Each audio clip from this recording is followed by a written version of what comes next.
C'est après avoir participé à la Saint-Élion pour la première fois, un trail de nuit qui relie les villes de Saint-Étienne et Lyon, qu'Étienne et Corinne décident d'importer la formule sous nos latitudes. Malgré les obstacles, il y en a eu quelques-uns, ils se sont jamais laissés décourager. Organiser une manifestation sportive dans une ville comme Fribourg s'est révélé être plus compliqué que de prendre part au départ d'une course sans entraînement. Après une première édition zéro organisée avec leurs familles et leurs amis, ils ont lancé officiellement le trail qui va vivre cette année sa 8e édition. Le parcours, long de 31 km pour 1000 mètres de dénivelé, est tout sauf évident, surtout quand il faut négocier des escaliers glissants à la frontale ou des pentes boueuses. Mais ces obstacles ne rendent l'expérience que plus belle. Imaginez-vous, au départ, avec une vue sur la cathédrale de Fribourg et les lumières de la basse ville, c'est juste une ambiance magnifique. Comment inscrire dans la durée une course de nuit au mois de décembre alors que la plupart des gens ont terminé leur saison et sont plutôt en mode brisolé fondu? Cette question et d'autres, je les ai posées à Corinne et Étienne, fondateurs du Fribourg by Night Trail. Je vous souhaite une très belle écoute.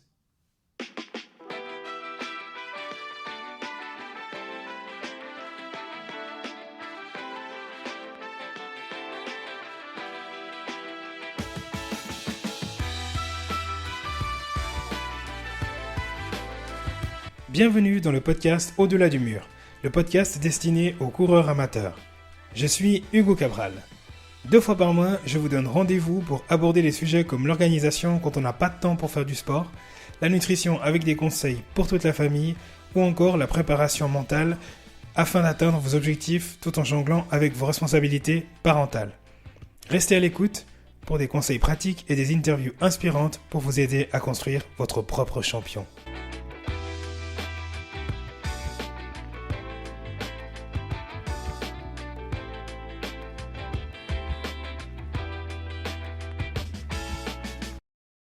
Bonjour Étienne, bonjour Corinne, bienvenue. Bonjour Hugo, merci de l'invitation, c'est cool. Salut Hugo, merci. C'est vraiment un grand honneur, un immense honneur, un plaisir de vous avoir chez moi. Comment s'est passé le repas, la pasta party, ça vous a plu? Magnifique, bonne sauce. Merci, tu peux remercier ton épouse. Laure, ce message est pour toi. Ouais, elle se donne la peine pour faire la sauce tomate.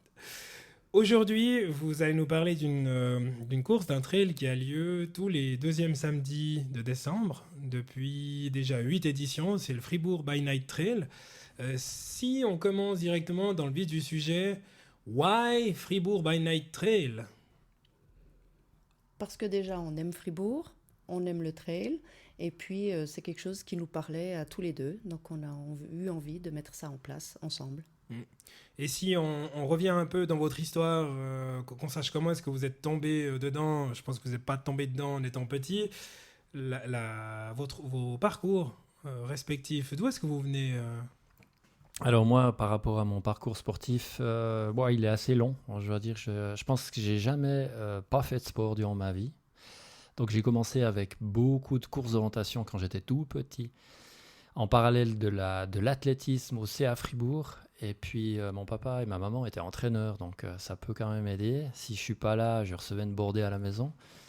Donc je devais être là et les entraîneurs, ils redisaient tout ce que je faisais. Il y avait mon frère qui faisait de l'athlétisme, donc voilà, athlétisme, course d'orientation. Ensuite, j'ai vu des images de l'Ironman de Nice à la télévision. J'avais, je pense, 14-15 ans, puis je me suis toujours dit, cette équipe de tarés là. Mais ça m'a fait rêver. Et puis je me suis mis au triathlon, et puis quelques années plus tard, j'ai pu faire pas mal de triathlon, monter gentiment dans les distances, et puis réaliser des Ironman. Puis après cette période d'Ironman, qui était aussi liée aux premiers enfants qui sont arrivés, et juste avant les premiers enfants aussi, ça commençait à venir un peu lourd, donc j'ai arrêté le vélo, j'ai arrêté le nage. Et puis je me suis plutôt tourné maintenant uniquement vers la course à pied, et puis spécialement le trail, parce que j'aimais beaucoup la montagne. Donc naturellement, je suis venu au trail, d'abord des relativement petites distances, puis rapidement aux ultra-trails. Et puis ça n'a jamais arrêté. Ok. Et toi, Corinne? Alors moi, pas du tout, je ne suis pas tombée dedans quand j'étais petite. Le j'ai pas fait énormément de sport, je faisais un petit peu de course à pied, je faisais beaucoup de ski de piste et progressivement, j'aimais beaucoup la montagne, donc je faisais beaucoup de randonnées par contre. Et avec quelques petits problèmes de genoux, je me suis mise à courir dans les descentes. Comme ça pour avoir moins mal et finalement je m'y suis prise au jeu et c'est comme ça que j'ai commencé à faire un peu de trail, alors jamais de l'ultra trail mais des 25-30 kills et puis voilà, c'est comme ça que j'ai commencé à me lancer dans ce monde trail. Il faut dire qu'elle a aussi un petit secret, je pense que tu peux nous le dévoiler, par rapport à la course automobile. Oui, alors j'ai eu une autre vie précédemment où j'étais copilote de rallye et j'ai fait la Coupe de France des rallyes, mais il y a déjà de nombreuses années. Donc, comme je dis, une autre vie. Tiens. Une copilote de rallye. Comment ça se fait? C'était aussi mon autre vie. Donc, le copain que j'avais était pilote et il avait perdu son copilote qui voulait arrêter. Et c'est comme ça que je m'y suis mise. Et puis, c'est vrai que j'ai adoré le monde automobile pendant plusieurs années. J'adore conduire, même si maintenant, je n'ai plus de voiture. Je suis à vélo à Fribourg et ça me va aussi. Dans le 30 à l'heure en plus, t'es hyper courageuse quoi. Oui, je dépasse les autos. Ouais, de temps en temps, tu prends pas les virages à 30, couché, histoire de te rappeler les sensations. Alors, pas à vélo, non. Sur deux roues, j'ai plus de peine. Mais le karting, j'aime pas mal aussi. Donc, vous êtes tous les deux arrivés dans le trail, la course de montagne. C'est comme ça que vous êtes connus? Bon, pas vraiment. Je veux dire, on avait on avait des choses en commun, notamment l'amour de la montagne, l'amour de la nature. Puis c'est comme ça un peu qu'on s'est retrouvés, qu'on a commencé à faire des marches. Mais c'était pas du tout autour du trail, c'était pas du tout autour des compétitions, c'était pas du tout autour de plans d'entraînement. C'était juste plaisir avec les enfants, les amener en montagne, leur faire découvrir ça. Puis je crois que petit à petit, on s'est lié avec cette passion. Et les enfants aussi. Oui. Je crois qu'on a essayé de transmettre un peu cette passion aux enfants. Ah, c'était aussi une question que je me posais. Est-ce que vous êtes une famille de sportifs? Alors, ça a marché, mais pas chez tout le monde. Pas tous ont pris de la même graine. Voilà, il y en a un ou deux ou trois sur les 5 qu'on a d'enfants qui ont pris un peu le plaisir de la montagne. Voilà, mais en tout cas, il y en a bien 2 qui font des sports de balle. Et puis, il y a la plus grande, là, chez moi, qui s'est mise gentiment à la course à pied et au trail. Je pense qu'elle veut peut-être marcher un petit peu dans les pas de papa, qui sait. Apprendre, hein. Oui, méfie-toi, un jour, tu la verras te dépasser, si c'est pas déjà le cas. Alors, nos 5 enfants, je pense que gentiment, ils commencent déjà à nous dépasser. Et ça fait très mal où je pense. À ski. Ski de piste. Ah. Ça fait mal, ça. Pourtant, on se débrouillait bien, mais on se rend compte qu'on est plus assez rapide pour eux. Oui.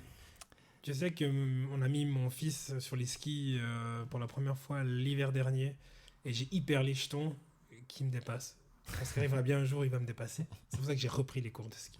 Voilà. Pas qu'il me dépasse. Bon, alors après, je te promets, je te garantis pas qu'il nous dépasse à la montée, hein, mais à la descente, voilà. Oui, c'est ça. C'est le coffre qu'il va falloir qu'il travaille pendant encore quelques années. Beaucoup d'années. Ouais, mais ça, c'est très bien. Ça, c'est bien fait. Si on en revient au trail, vous avez créé en 2015, c'était l'édition 0, c'est ça, du Fribourg by Night Trail. Qu'est-ce qui vous a pris de faire ça déjà? Et ensuite, qu'est-ce qui vous a pris de faire ça dans une ville comme Fribourg? La graine, elle a été semée où? Qu'est-ce qui s'est passé? Alors, c'est déjà en 2014, Étienne participait à une course en France qui s'appelle la Saint-Élion. L'idée était de rejoindre Saint-Étienne jusqu'à Lyon. Le départ était donné très tard le soir, donc il faisait déjà nuit. Et donc toute la course se passait de nuit à la frontale, dans des sentiers, des collines, et on voyait ces longues frontales de très loin. Il y avait énormément de coureurs, donc c'était des ribambelles de lumière. Et moi, j'assistais à Étienne pendant toute la nuit, donc le long de ce parcours. Et puis, l'arrivée à Lyon, c'était aussi en décembre. Donc, l'arrivée à Lyon avec la fête des Lumières, donc toute la ville illuminée, donnait vraiment cet effet de loin, toujours. On voyait la ville arriver. Et puis, on s'est dit, mais c'est tellement magnifique, ces lumières de Noël, lumières de tout le tour. On voit à tout moment la ville.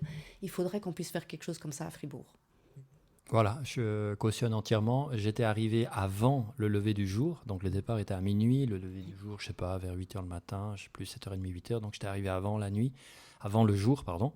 J'avais pris ma douche, je me souviens très très bien, des grandes halles avec des douches, et je sors, et gentiment il faisait jour. Puis c'est là qu'on a eu l'illumination, les deux. Ça, on va importer chez nous, c'est clair. Donc ouais, je confirme l'idée.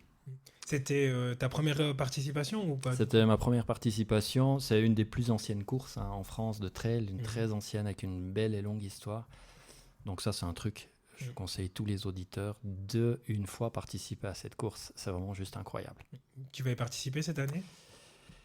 Le seul problème, c'est qu'elle est une semaine avant Fribourg by Night. Donc, si tu veux te taper une nuit blanche avant la prochaine nuit blanche du prochain week-end et des toutes petites nuits de la semaine d'avant d'organisation, ben, tu fais ça. C'est tout à fait possible. Mais c'est vrai que ça me titille. Hein. C'est vraiment trop bien. Ça fait plusieurs années que ça le titille de la faire, mais c'est vrai que, comme il dit, hein, le programme est très chargé les dernières semaines avant Fribourg by Night. On a quand même beaucoup à préparer et puis à être en forme si possible pour le jour J. Donc, Et puis c'est pas une course comme Fribourg by Night, méfiez-vous chers auditeurs, on peut pas arriver à la Saint-Élion les mains dans les poches, hein, parce que c'est 75 kg avec relativement peu de dénivelé, donc faut avoir pas mal couru, faut vraiment être habitué à la course, on marche quasiment jamais sur cette course. Ah ouais, donc Non. ah ouais. Ah, c'est la surprise. C'est la surprise du chef et il y a plus de 50% en tout cas de goudron. Hein. Donc il faut s'attendre à une course vraiment quasi sur route. C'est une ligne droite quasiment, donc il n'y a pas de boucle. Hein. On voit la lumière très très loin, comme tu l'as dit Corinne. Pas facile. Tu parlais de la fameuse semaine avant la course. Vous ne travaillez pas à 100% pour Fribourg by Night Trail, c'est votre bébé, votre hobby, votre passe-temps. Comment est-ce que vous arrivez à combiner cette passion qui est débordante mais qui est concentrée peut-être exclusivement sur le dernier trimestre de l'année avec votre vie de tous les jours? Alors, je dirais qu'on commence déjà en août. En général, quand les vacances d'été un peu démarrent, on se dit, ouh là là, il va falloir qu'on s'y mette. Donc, ça se fait un peu progressivement. On commence à envoyer un peu des mails, on commence à prendre un peu les contacts, les autorisations, on met en place un peu tout ce qui est aussi administratif, on recontacte les sponsors. Et puis, ça se fait progressivement. On y passe des fois un samedi, un dimanche, de temps en temps le soir. C'est ça qui est pratique, c'est comme on vit ensemble, on le fait tout à coup autour du repas, on commence à parler de notre bébé, Fribourg by Night. Voilà, effectivement. Moi, je rajouterais qu'au fil des années, on s'est spécialisé. Donc, on sait les choses que l'autre peut faire juste parfaitement et inversement, et on peut faire entièrement confiance. On a juste une grosse checklist et puis on sait un peu les choses qu'on doit faire jusqu'à quel moment. Et puis, on se fait confiance l'un et l'autre. Et puis, des fois, on fait le point pour voir si on a effectivement fait les choses. Et puis, Corinne, elle est super douée pour tout ce qui est administratif, comptabilité, faire des dossiers, sauvegarder les trucs, noter d'une année à l'autre, qu'est-ce qu'on a consommé ou pas. Donc ça, c'est juste génial parce qu'on n'a qu'à ressortir la fiche de l'année précédente. Paf, ça roule. Et puis moi, je suis plutôt un peu intuitif, plutôt, voilà, on va voir ce qui se passe, si cette année on peut faire ci, ça. Puis ma Corinne, elle me recadre, elle me dit non, mais ça on peut pas, tu te souviens l'année passée. Alors voilà, des fois ça crée des fois des petits débats intéressants, quoi. Si on revient au lever du soleil en 2014 quand tu as participé à la Saint-Élion, vous vous dites ok, on va faire ça à Fribourg. Quand vous êtes revenu à Fribourg, vous avez commencé par quoi? Alors c'est plutôt moi cet aspect-là parce que je suis un peu le responsable technique de la course. Donc en arrivant, moi j'ai tout de suite pris les cartes de la ville de Fribourg. Donc les sites internet où il y a les réseaux pédestres.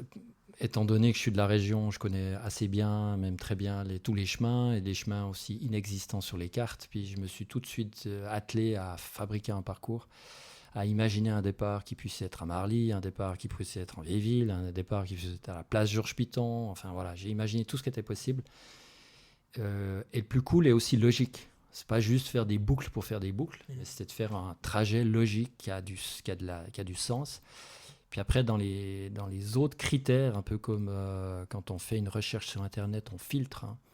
Dans les autres critères, c'était qu'il ne fallait pas non plus avoir besoin de 500 bénévoles, quoi. On ne pouvait pas voilà, on ne peut pas imaginer une course avec énormément de bénévoles tout le long du parcours. Donc, il fallait trouver un parcours qui est logique, qui démarre à un endroit où on sait qu'on aura du monde, mais ensuite, on doit être assez light en bénévoles sur le parcours. Donc, le faire passer où et qu'il y ait une boucle logique, comme je l'ai dit. Et puis, encore, le dernier critère, c'est que ce soit ni trop court, ni trop long. Parce que notre idée, c'est qu'on s'est toujours dit, on ne veut pas passer la nuit entière jusqu'à 5 heures du matin à attendre des coureurs qui font un parcours de 80 bornes, quoi. Donc voilà, il fallait l'exigence, la proximité, pas trop de bénévoles, et puis beau. Et puis beau. Absolument.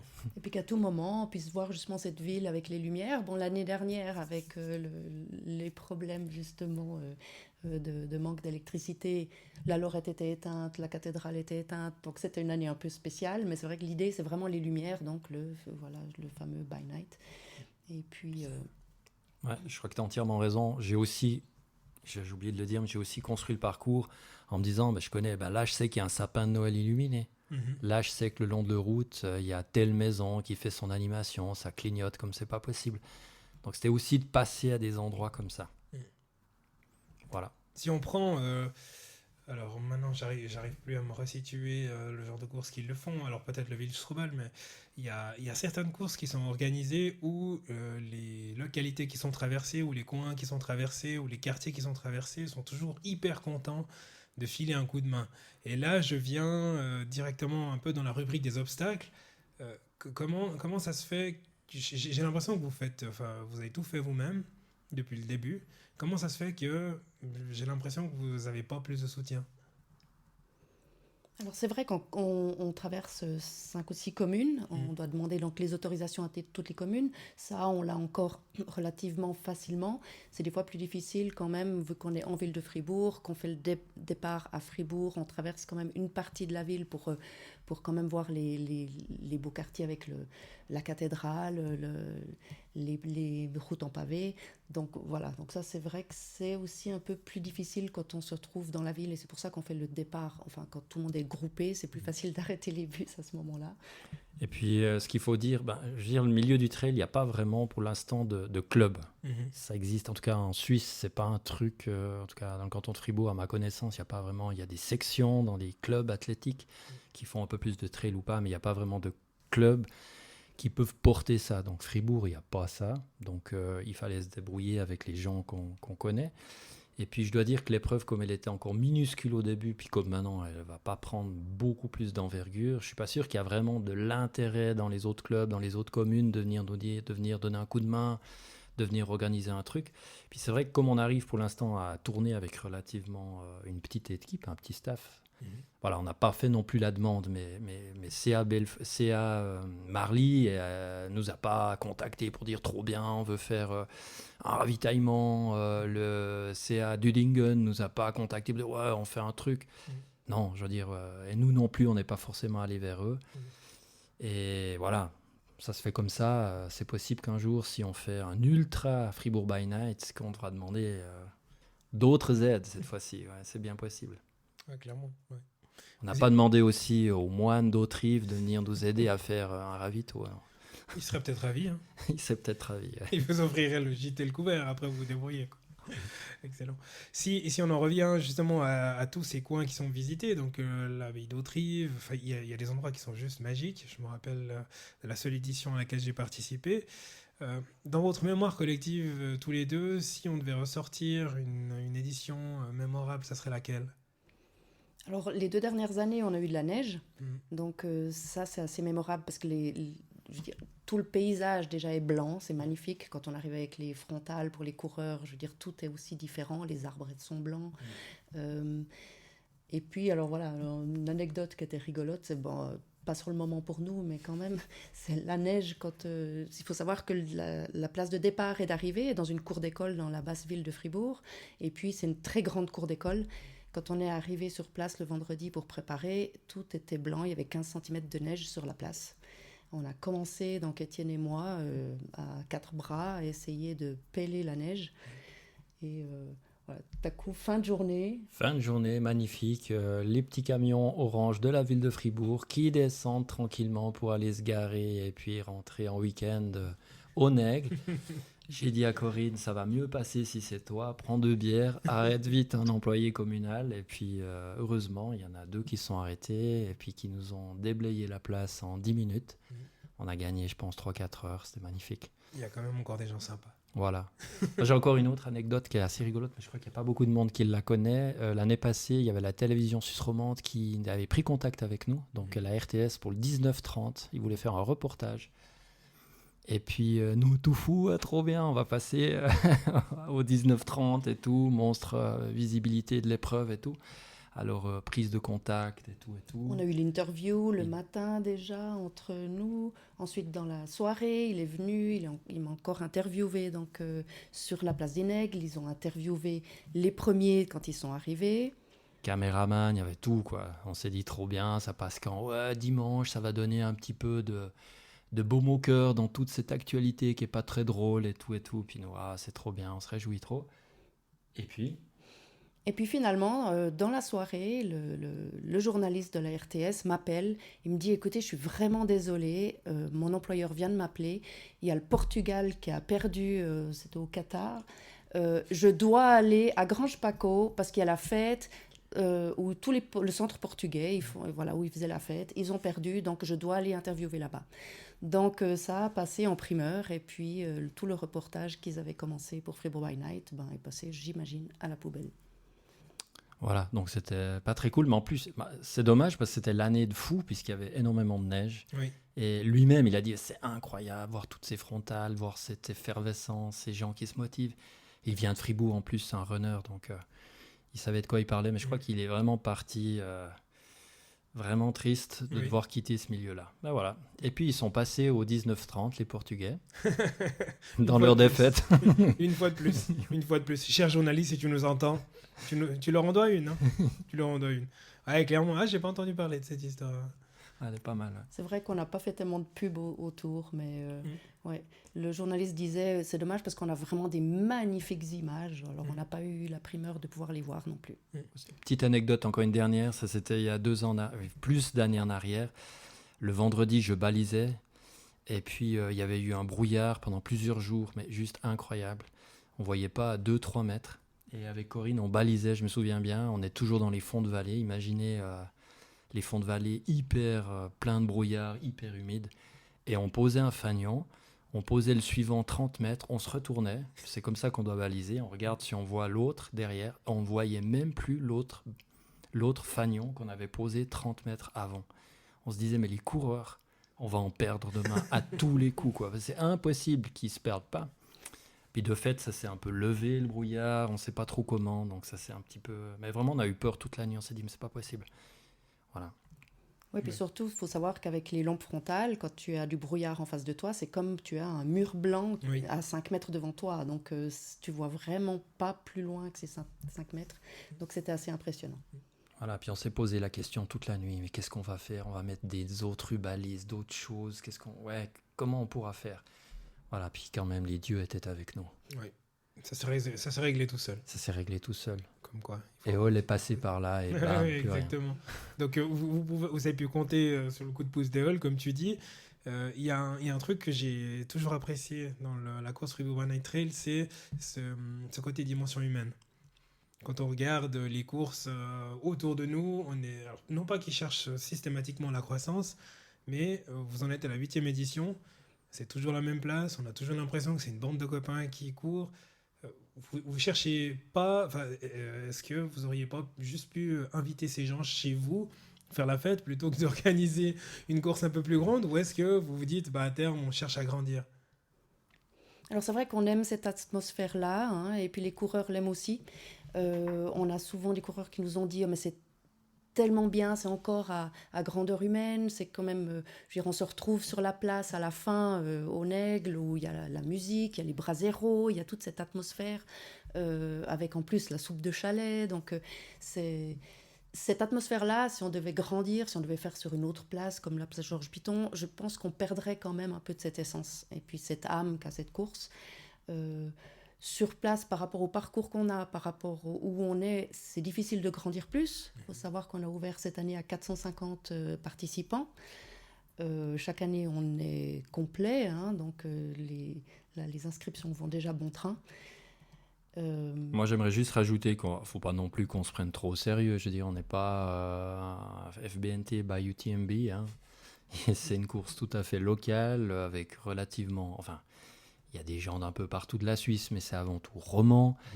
Il n'y a pas d'enjeu de championnat du monde, de championnat roman, de championnat fribourgeois, d'avoir des temps, etc. Alors, c'est sûr que il y a des très bons coureurs, bien évidemment, mais on n'a pas du tout l'ambition d'en faire un événement qui soit l'incontournable parce qu'il y a des références.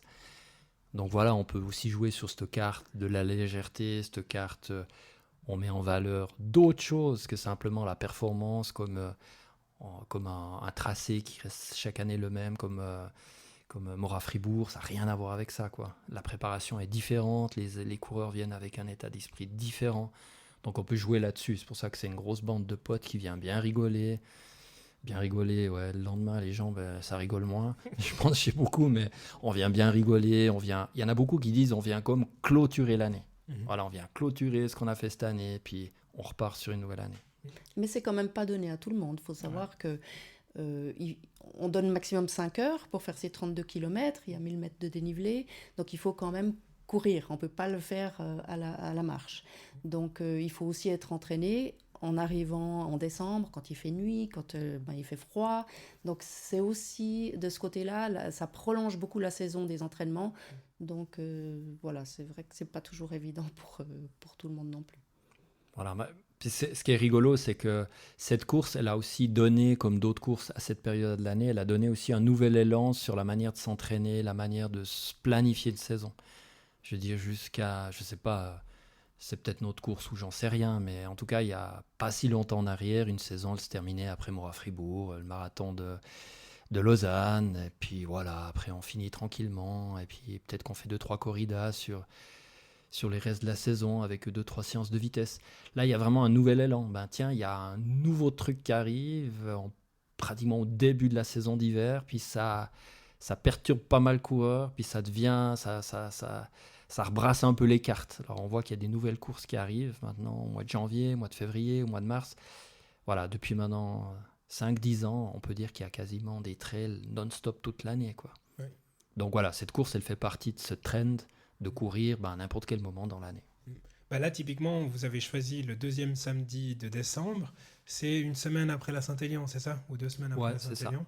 Donc c'était voulu, c'était aussi une petite référence à la Saint-Élion de la faire si proche? Alors c'était aussi toujours par rapport à cette idée des lumières, donc les lumières de Noël, donc ça se fait en décembre. À Fribourg, il faut savoir qu'il y a le premier week-end, c'est la Saint-Nicolas, donc on ne peut ne pas faire ça pendant la Saint-Nicolas. Donc ça sera toujours le samedi après la Saint-Nic. Voilà. Et puis peut-être encore un truc, c'est qu'il faut aussi viser les plus longues nuits. Oui, c'est vrai. Voilà, donc si tu regardes un peu l'équinoxe d'hiver, bam, ça tombe là autour. Donc on a les plus longues nuits à ce moment-là, étant donné qu'on voulait non plus pas faire partir les cours à 10 heures, qu'ils arrivent à 3 heures du matin ou 4 heures de faire une nuit blanche. Donc l'idée, c'était de caser un moment dans l'année où la nuit tombe très très vite, Oui. et puis que nous, on soit pas non plus, on n'offre pas une course nuit blanche aux coureurs. Oui. Donc c'est pour ça que ça se place maintenant. Avant, tu parlais enfin, je vous ai chatouillé un peu avec la course avec les bandes de potes.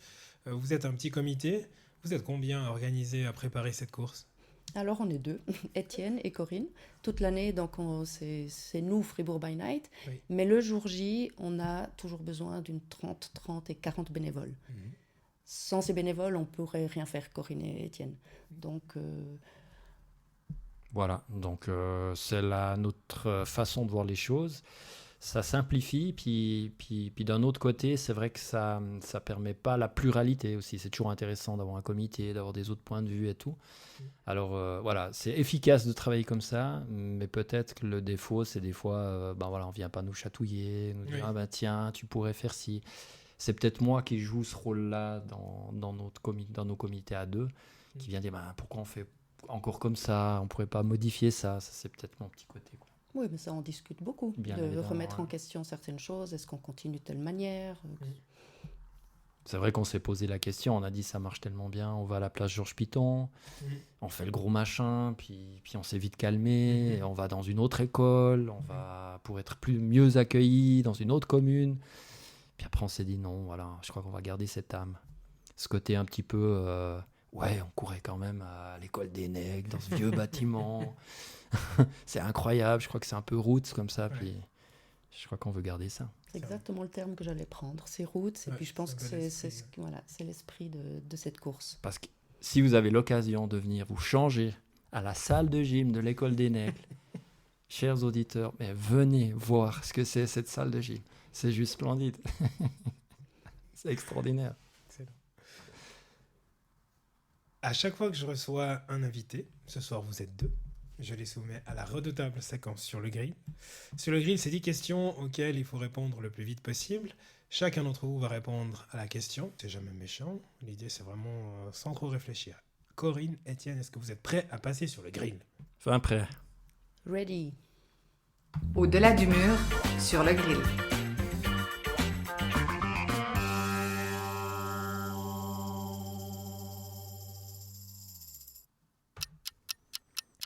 Retour en 2015 pour l'édition 0 de la course. C'est quoi le premier sentiment que vous aviez à l'arrivée? Alors moi j'étais à l'arrivée, j'étais avec ma montre et puis c'est moi qui chronométrais les coureurs. Donc on n'avait pas de chronométreur, c'était moi, ma petite montre et puis je notais au fur et à mesure sur un papier les temps des coureurs. C'était magnifique. Le stress jusqu'au bout. Jusqu'au bout du rouleau. Le sentiment, c'est que c'était évident qu'il y avait une édition qui allait suivre. C'était sûr. C'est qui doit tempérer les idées farfelues de l'autre? Oh alors c'est moi. Les idées viennent d'Étienne mais des fois en effet elles sont très farfelues. Je confirme. Est-ce que c'est plus facile de participer à la course sans s'entraîner ou de respecter toutes les contraintes qu'impose la ville pour l'organisation d'un trail urbain? Je pense quand même que c'est plus compliqué de courir parce que ça laisse des séquelles plus longtemps. Voilà. Après, c'est vrai qu'on aimerait un peu plus de simplicité au niveau de l'administration, mais ça, on peut pas choisir. Quelque chose à rajouter? Fondu moitié-moitié ou vacherin? Moitié-moitié. Moitié-moitié. On se revoit dans 5 ans. La course, elle ressemble à quoi? On va déjà année après année. Difficile à dire dans 5 ans. On va déjà aller jusqu'à 10. On va aller jusqu'à 10, mais ouais, j'espère qu'elle va jamais arrêter cette course. Génial, j'adore entendre ça. Pourquoi avoir choisi de donner un nom anglo-saxon à la course et pas avoir choisi Trail de nuit à Fribourg? Je pense que ça sonne bien, Fribourg by Night Trail. Le trail, c'est déjà un nom un peu anglophone. Donc, ouais, puis c'est une course un petit peu atypique. Peut-être qu'on voulait aussi sortir des courses un peu... Des noms de courses qui claquent pas tellement, à mes yeux.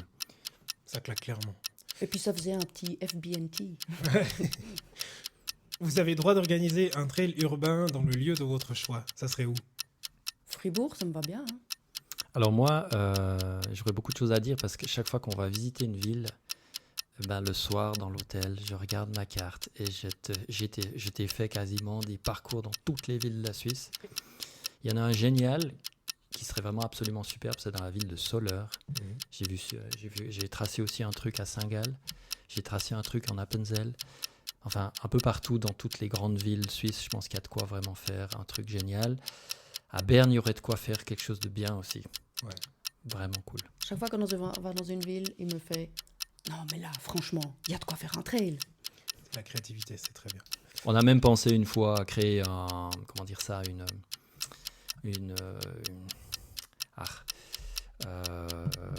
style de course comme by UTMB, mais ça serait by night, Swiss by night, des épreuves dans les villes. Mais bon, ça, voilà, il y a déjà Lausanne, c'est le petit Fribourg by night, c'est Lausanne. Peut-être d'autres villes s'y mettront. C'était la question d'après. J'adore les esprits qui s'évadent. La 10e édition, c'est dans 2 ans. Vous y pensez déjà? On y pense souvent. Quand justement les idées farfelues d'Étienne montent dans les sommets, on dit « Oh, ça sera peut-être pour la 10e année. » Voilà. Déjà, une petite piste, un truc qui m'a toujours tenté, c'est de faire le Fribourg by night, en fait, le Fribourg by day. Donc, celui qui veut faire le parcours, il partira l'après-midi, puis il se tape déjà les 32 kills. Et puis après, il fera un second départ avec ceux qui font la nuit. Donc, ça ferait 2 fois 32. Ça fait Fribourg by day and night. Voilà. Et puis, dans un sens, et puis après, dans l'autre sens. C'est une super idée. Tu me donneras la date, je la connais déjà. Quel conseil vous donneriez à quelqu'un qui veut lancer sa propre course ? D'abord qu'il aime l'endroit dans lequel il veut la faire. Il doit vraiment trop aimer son territoire, il doit connaître super bien son territoire, et puis il doit crever d'envie de faire passer des potes sur des chemins que lui, il aime trop courir. Donc ça, c'est la toute première chose. Oui, je dirais vraiment bien connaître le terrain et puis savoir que là, ça va bien passer. Ça va le faire. Je crois qu'on n'a jamais eu de doute par rapport à Fribourg. Dès qu'on a vu le parcours, qu'on l'a dessiné et puis qu'on l'a vu, on a dit c'est ça. Okay. Très bien.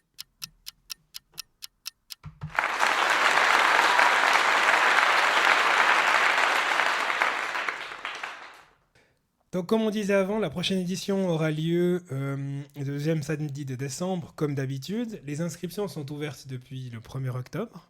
Exact, on a ouvert le 1er octobre à 10h, en plein Mora Fribourg.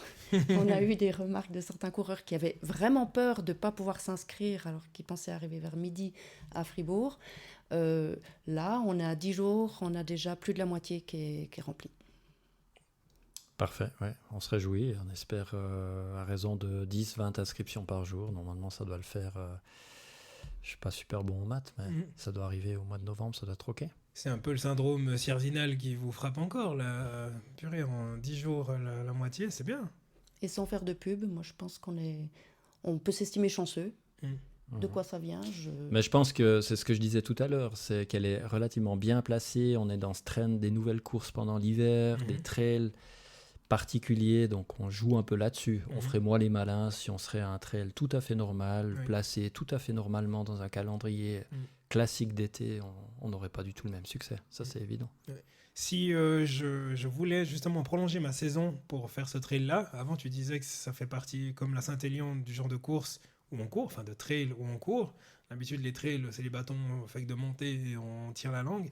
Mais là, il faut relancer systématiquement. Ça serait quoi comme entraînement qu'il faudrait conserver après un Mora Fribourg pour arriver en forme ?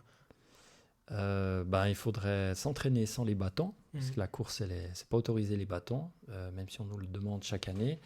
Et puis, je conseillerais quand même de faire quelques longues sorties relativement à plat, avec des petits dénivelés, enfin pas des tout petits dénivelés, mais des dénivelés style autour de la Sarine, de la Gérine, voilà, des trucs où on a 300-400 mètres sur 10 km, des sorties de 20-25 kills, je pense qu'il faudra en mettre quelques-unes. Et puis du goudron, entraînez-vous aussi sur du dur, parce qu'il n'y a pas que du mou à Fribourg by Night. Et puis s'entraîner de nuit, quand même, c'est une autre approche. Absolument, ouais. La vision nocturne, je pense qu'il y en a beaucoup qui sont un peu bloqués avec ça.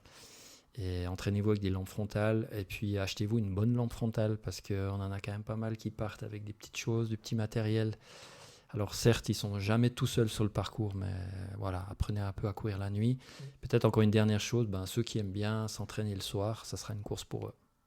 Puisque le départ, c'est bien évidemment le soir. La seule édition à laquelle j'ai participé à ce jour, je me suis retrouvé après Bourguignon avec la frontale qui commençait à clignoter. J'ai fini la course derrière un couple de retraités très gentils qui m'ont éclairé le chemin. Donc le coup de la frontale, clairement, je ne me ferai plus jamais avoir. Est-ce que vous avez des têtes d'affiche pour cette prochaine édition ? Alors, il faut savoir que c'est encore un peu tôt. Les têtes d'affiche, ils ont encore leur saison. Octobre, il y a beaucoup de trails, de grands trails encore. Mais à ce jour, on sait qu'il y a Alexandre Bugnard qui a déjà gagné chez nous et qui revient cette année. Et puis les autres, c'est un peu tout le monde en suspens. Pas mal de gens en suspens. Mathieu Clément, il est sur la Diag, donc on va le laisser d'abord faire de l'excellent boulot là-bas. Et puis s'il lui reste un petit quelque chose, je suis sûr qu'il viendra se faire plaisir chez nous. Et puis après, on va se laisser un peu inspirer. Je croise les doigts, nous croisons les doigts, parce qu'on est sur l'athlète incroyable, M. Soldini. qui nous a dit qu'il allait encore un peu réfléchir. Donc s'il débarque, ça va faire mal, ça va chauffer le goudron. Leur corps va trembler. C'est ça. Et ça va faire mal à tous les coureurs de se prendre une belle claque, quoi. Ouais, tu m'étonnes. Avant, on a vaguement entrouvert un peu cette porte. Le futur de la course, c'est une course qui est portée par 2 personnes qui sont passionnées. Comment est-ce que vous voulez inscrire cette course dans la durée ? Et je dis, admettons, dans 10 ans, vous en avez marre, mais vous aimeriez que la course, elle perdure. Ça vous trotte pas dans l'esprit, ça ? Ouais, on va la vendre à Bayou TMB. Ah, ça c'est facile. C'est facile, hein. Ils vont nous le racheter, ils vont faire un long parcours, et puis ils vont mettre des publicités de bagnoles, et puis... Des déclinaisons partout en Suisse, à voilà, Sola, à et Berne. puis des flags un peu partout, Ah. et puis ça va être cool. Non, j'en sais rien, on n'a pas trop réfléchi à ça. On n'a pas réfléchi à ça, mais c'est vrai que là, t'en rigoles, mais je crois qu'une chose qui est sûre, c'est que non, on va pas la vendre à UTMB. Donc, Non, puis on a pas mal d'enfants, donc peut-être il y en a un qui va la reprendre, qui sait. Oui. Un de ceux qui courent pas. Eh oui. Exactement. Donc, vous disiez avant, les inscriptions sont ouvertes. Inscription, c'est possible sur place ou pas ? En règle générale, non, il n'y a plus d'inscription sur place. Déjà, parce qu'on est complet, donc tous les dossards sont vendus et ils sont imprimés aussi avant. Donc, sur place, pas d'inscription. Ok. Bon, Voilà. Mais on a beaucoup de désistements, donc n'hésitez pas à contacter l'organisateur, mais surtout on a une plateforme sur Internet. Vous pouvez envoyer des messages, vous pouvez aller sur Facebook aussi, demander des dossards, donc ça, n'hésitez pas, parce que ça, c'est un autre grand problème chez nous qu'on n'arrive pas à résoudre. Du coup, c'est qu'il y a beaucoup de désistements. Voilà, tout le monde s'inscrit de gaieté de cœur au mois d'octobre quand il fait chaud, comme maintenant.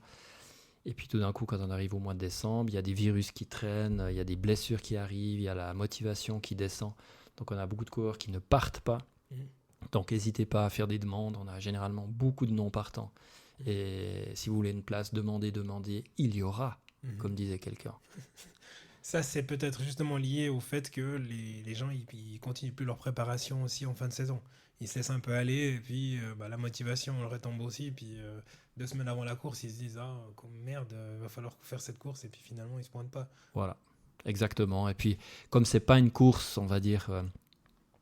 avec des gros enjeux de performance, je pense que c'est beaucoup plus facile aux gens de dire bon voilà quoi, j'y vais pas finalement, mon inscription c'est une pizza puis une salade mêlée, ça vaut ça.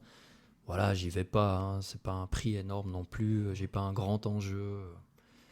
Donc voilà, on regrette un peu ça, on regrette des fois que les gens ne prennent pas peut-être cette course plus au sérieux.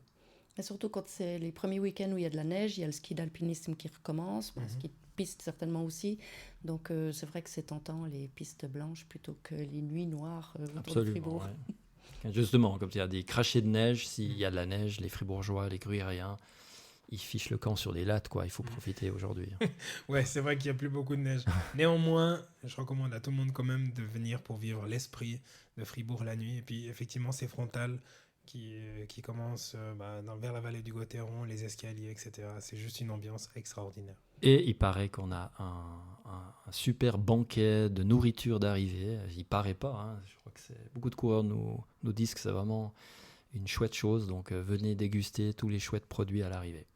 Et pour les spectateurs, l'ambiance est sympa aussi. Je sais que c'est très apprécié de rester après avec la musique, comme tu dis, avec la soupe de chalet, le banquet d'arrivée, pour tout le monde.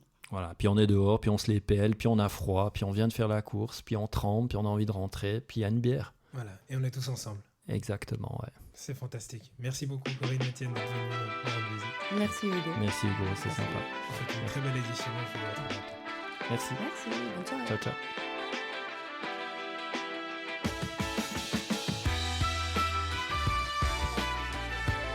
Si cet épisode vous a plu, merci de lui laisser un avis 5 étoiles et partagez-le avec vos amis et votre famille.